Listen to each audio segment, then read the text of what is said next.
is dignity for all in practice when it comes, as we heard earlier, in the same week that High Representative Borrell tells the Globe that Europe is a garden and the rest of the world is a jungle. And apart from the sycophantic racism and arrogance which is a million miles from dignity, seriously, a garden?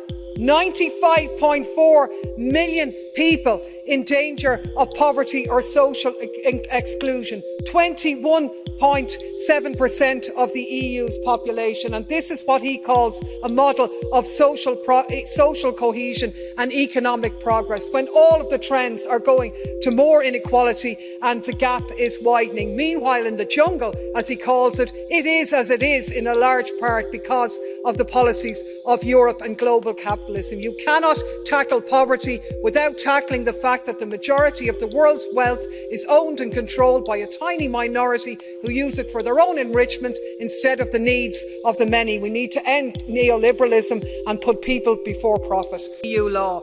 But a Zelensky advisor called for it in the Parliament magazine, and here we are again reporting for duty. And all it will do is make peace harder to achieve. Exactly, of course, what the extremists want. No peace, no off-ramps, all bridges burning, and Ukraine a permanent abattoir in a suicidal holy crusade against Russia. So, if you want to start naming state sponsors of terrorism, let's do it. European sponsorship of Israeli terrorism in Palestine, Western sponsorship of Saudi terror in Yemen, ISIS, the product of French, American, British, Turkish and Gulf sponsorship in Syria and Iraq.